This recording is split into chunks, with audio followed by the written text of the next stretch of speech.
Okay.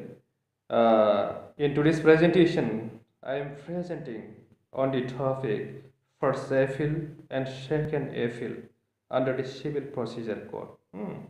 Here, at first we have to know about the basic concept of AFIL.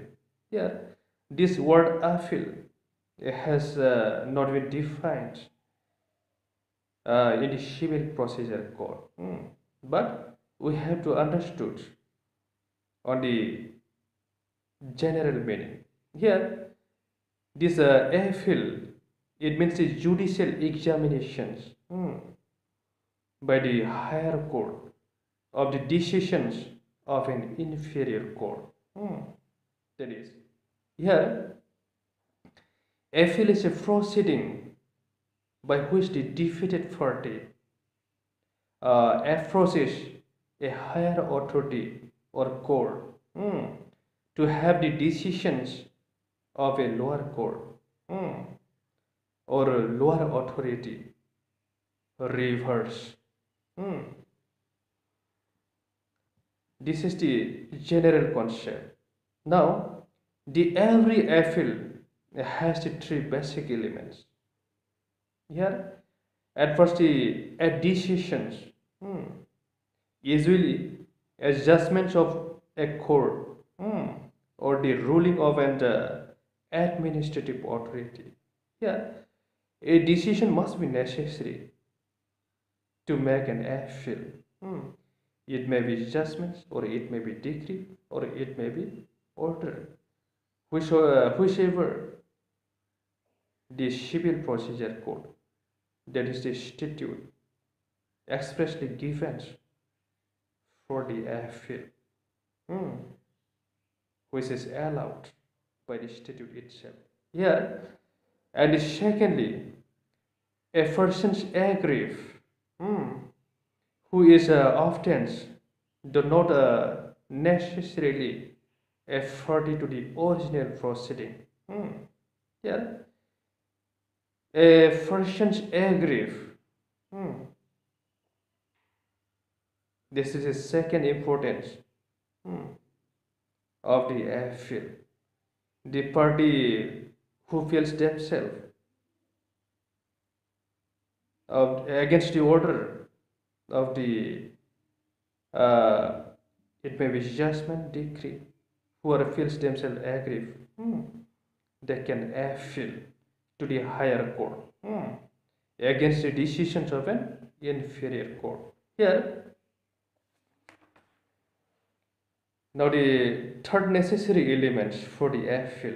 Here, a reviewing body ready and willing to entertain an appeal. There must be a review body who is ready and willing to entertain such appeal. Now, the right of appeal. Yeah, the right of appeal is not a natural or inherent right. It is the creation of the statute itself.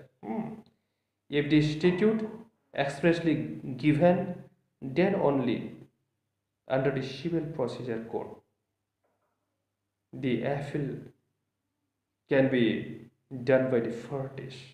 That is, the appeal can be filed by the parties if the statute expressly given. Here, now at first we have to know before discussing the first appeal and second appeal, the distinction between the first appeal and the second appeal. Here, number one distinctions: a first appeal lies against a decree passed by a court exercising original jurisdiction. Yeah, the first appeal, it is always lies against the decisions of the authority who had been exercising original jurisdictions. You have to remember about this.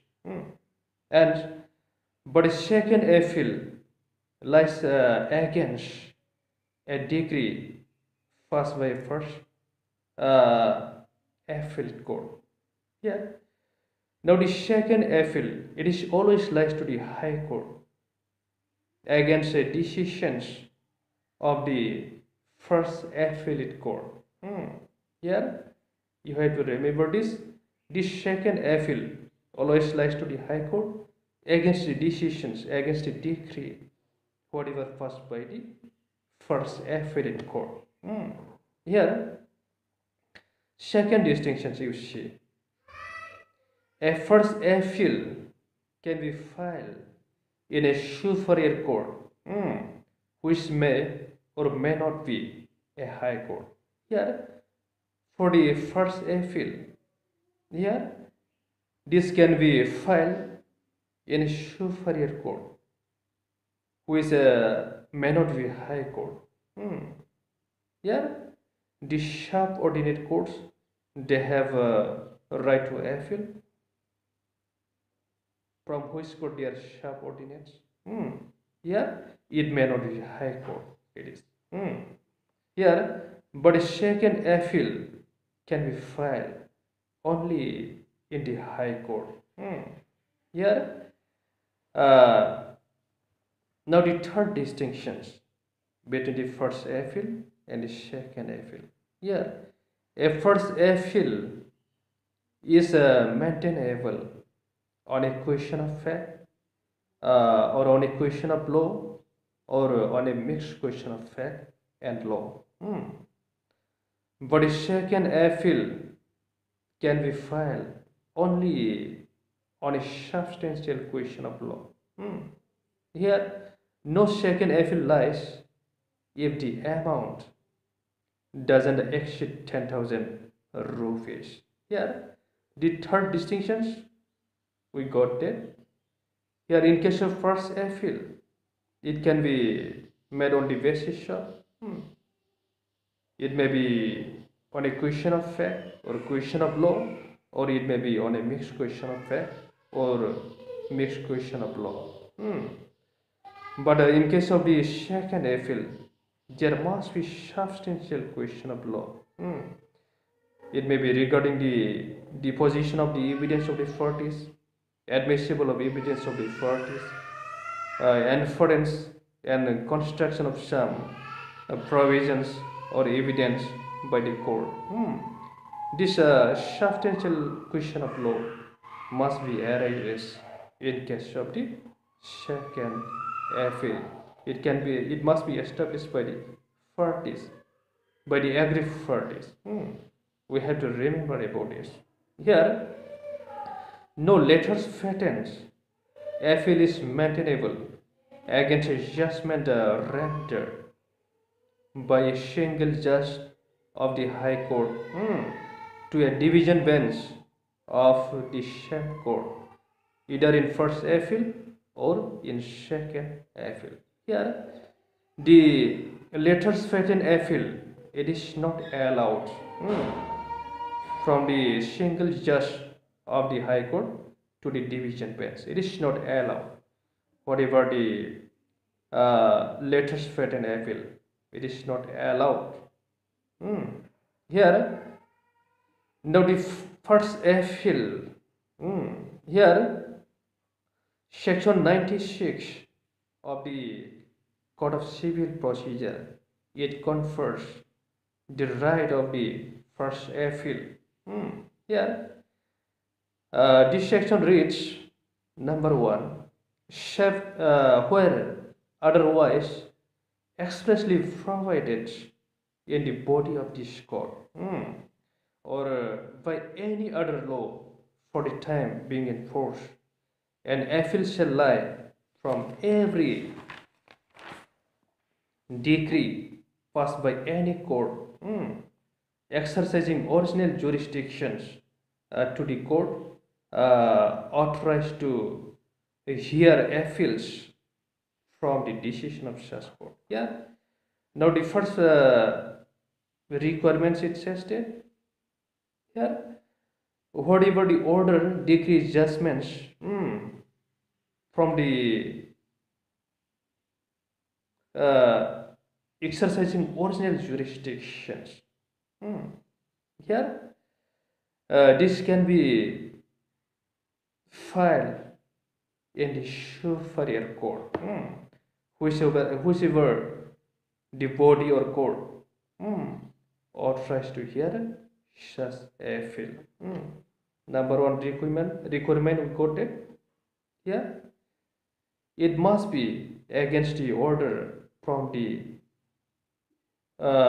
court exercising the original jurisdictions to the authority who were authorized to hear such an appeal by the statute itself. Here, now the second requirement for the first appeal. Here, an appeal may lie from an original decree first ex parte. Here, this first appeal lies against an order whichever first ex parte order by the court. Here, now the third requirement, no appeal shall lie from a decree passed by the court with the consent of the parties. Here, if the judgment or decree or order it is given with the consent of the parties, then there is no concept of the first appeal. The first appeal is not allowed. If the judgment is given with the consent of the parties, that is, it comes under the concept of the mutual compromise between the parties. Its ambition is to prevent the multiplicity of proceedings in the court. That is, here, number 4 requirements. No appeal shall lie except on a question of law from a decree in any suit of the nation cognizable by a court of small causes when the amount or value of the subject matter of the original suit doesn't exceed 10,000 rupees. In case of the court of the small causes, here there will be no appeal except on a substantial question of law, and the amount or value must exceed the 10,000 rupees. Then only from the order of the court of small causes the appeal will lie. Here, this is the requirement of the first appeal. We got clearly. Now, who may appeal? Here, before an appeal can be filed under this section, two conditions must be satisfied. Number one, the subject matter of the appeal must be a decree. Here, the subject matter of the appeal must be a decree. Here, that is a conclusive determination of the right of the parties with regard to all or any of the matters in controversy in the suit. Here, the subject matter of the appeal must be a decree. That means it must be conclusively determines the substantive rights of the parties.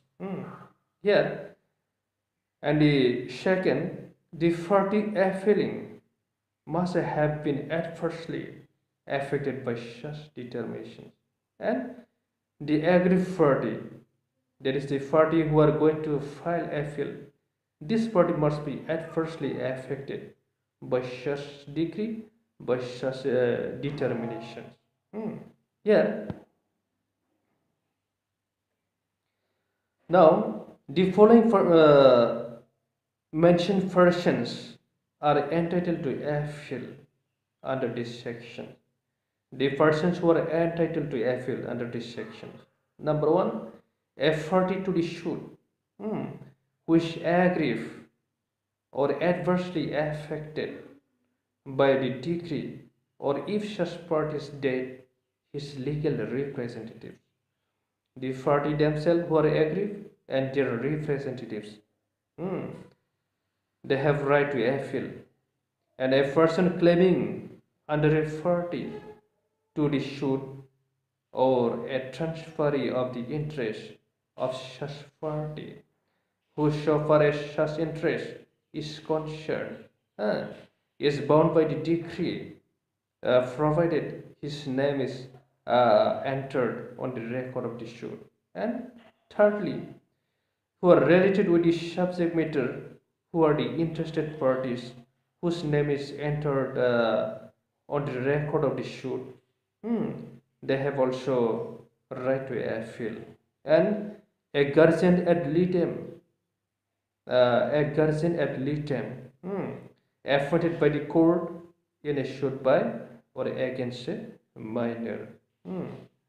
Now, the third one is a guardian ad litem, whoever is appointed by the court for the protection of the uh, minor against his personal property. That is. And number four, any other persons with the leave of the court if he is adversely affected by the decree. Now, any other persons, but they have to take permissions from the court with the leave of the court who are adversely affected by the such decree. Here,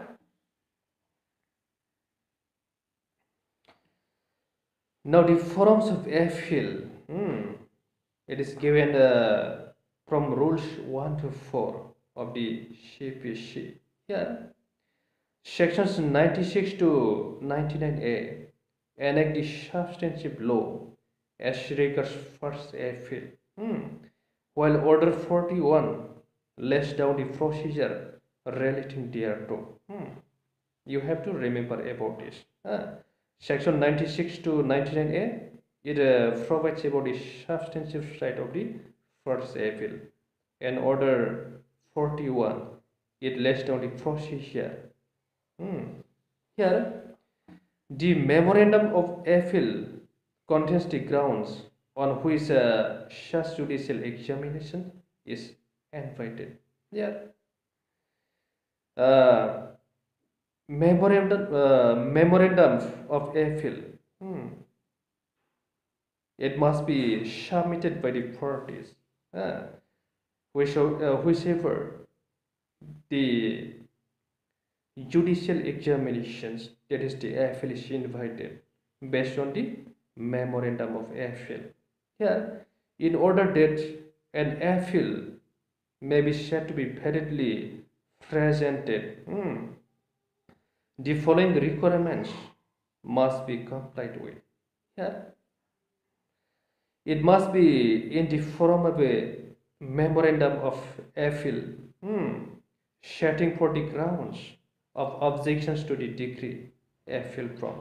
Yeah, this memorandum of appeal must be submitted to the court, and it must be signed by the appellant or his pleader.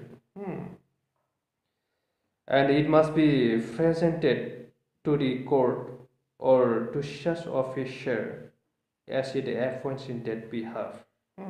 Yeah, the memorandum must be accompanied by a certified copy of the decree, and it must be accompanied by a certified copy of the judgments unless the court dispenses with. Certified copies of the judgment must also be accompanied with just memorandum of appeal. And where the appeal is against a money decree, the appellants must deposit the decretal amount or furnish the security in respect thereof, as per the directions of the court. Yeah. In case of the appeal is against a money decree, then here the appellant at first must have to deposit such money, such decretal amount when the court given directions. Yeah. The memorandum of appeal must contain the grounds of objections to the decree appeal from concisely, under distinct heads, without any arguments or narrative, and should be numbered consecutively. Here,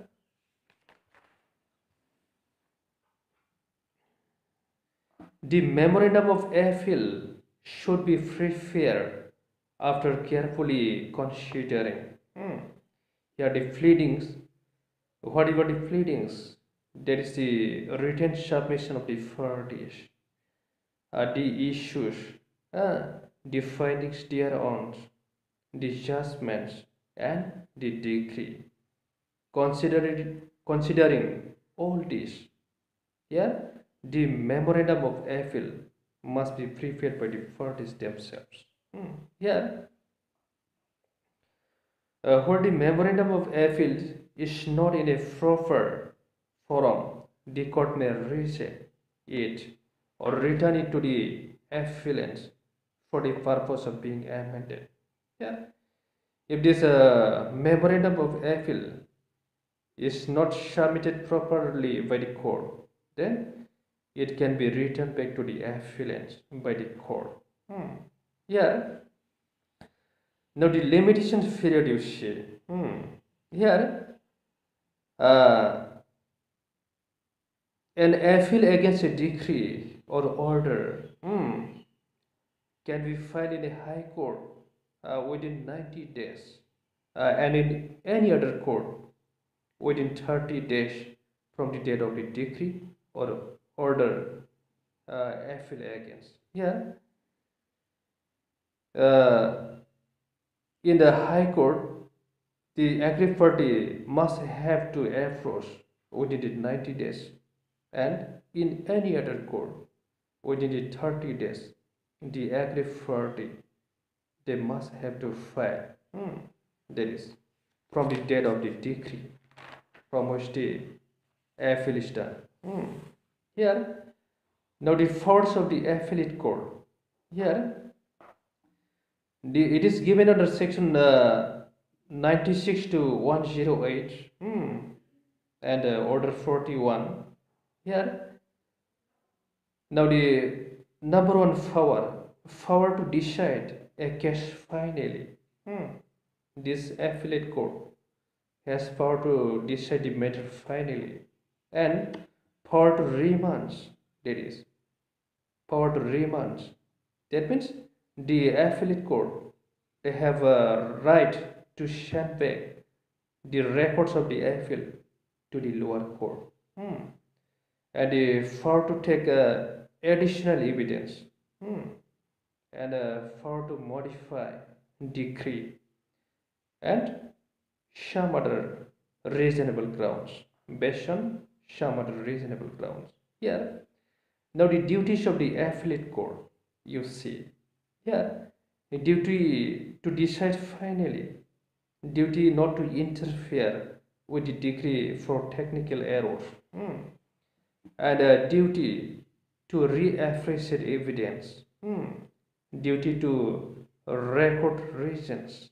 Here, here we got after this we got the concept of the first appeal.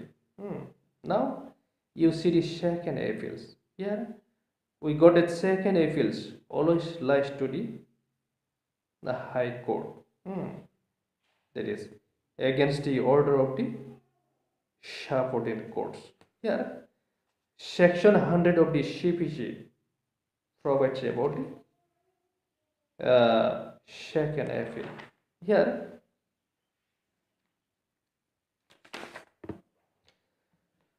now the requirements of the section 100 for the second appeal. Here shall be otherwise expressly provided in the body of this code or by any other law for the time being enforced. An appeal shall lie to the High Court from every decree passed in appeal by any court subordinate to the High Court if the High Court is satisfied that the case involves a substantial question of law. Yeah, the High Court must be satisfied on the substantial question of law. then only from the order or judgments of the sharp ordinary courts, the second appeal can be filed in the high court. It is against the judgments or order of the sharp ordinary courts. If the high court is satisfied it, if there is substantial question of law, then the second appeal can be filed by the aggrieved parties in the high court. Here, an appeal may lie under these sections from an from an appellate decree first ex parte. Yeah. If the appellate court they have first the ex parte decree against this order, the second appeal lies to the high court. It is yeah. In an appeal under these sections, the memorandum of appeal shall precisely state the substantial question of law involved in the appeal. In the second appeal, the memorandum of appeal must precisely state the substantial question of law. Yeah. Yeah. Where the High Court is satisfied that a substantial question of law is involved, in any case, it shall formulate that questions. Yeah. If the High Court thinks that there is involved substantial question of law, then they will formulate such substantial question of law based on memorandum. Yeah. The appeal shall be heard on the questions so formulated, and the respondent shall, at the hearing of the appeal, be allowed to argue that the case doesn't involve such questions. Yeah, and in appeal, the hearing must be done based on this memorandum of appeal, and the respondents they have to argue on that basis that there is no involvement of such substantial question of law. Respondent has to plead, has to argue like this. Yeah. Now, which comes under the substantial question of law. At first, you see a question of law on which there is conflict of judicial opinion. If there is conflict of judicial opinions, it may be with the Supreme Court judgments or with the High Court judgments. There is, if there is conflict of judicial opinions, there is. And secondly, recording of a finding without any evidence on record. If the court of authority they have a recording whatever their findings without on record, without evidence, there is. And inference from a legal effect of proof or admitted facts. And if the court or authority they have made inference whatever already proved or admitted by the parties themselves, and disregard or non-considerations of relevance or admissible evidence. And if the court they have been disregard or not taken considerations whichever is relevance or admissible evidence, taking into considerations irrelevance or inadmissible evidence. If the court or authority they have been taken the considerations of irrelevance or inadmissible evidence, and misconstructions of evidence or documents, misconstruction of evidence or documents, and interpretations or construction of material evidence, material documents, interpretations or construction of material documents, questions of admissibility of evidence, and disposal of appeal before disposing and application for additional evidence under Order 41, Rule 27. Here, before disposal of appeal, before disposing an applications for additional evidence under Order 41. Yeah, without considering the additional evidence, if the court they have disposed such appeal. In these cases, whatever the decisions, whatever the judgments against against the affiliate court. Here, the second appeal, based on the substantial question of law, it always lies on the high court only. This comes under the concept of the substantial question of law. On these grounds, the second appeal can be filed in the high court against the decree or judgments of the affiliate court, first affiliate court. Here,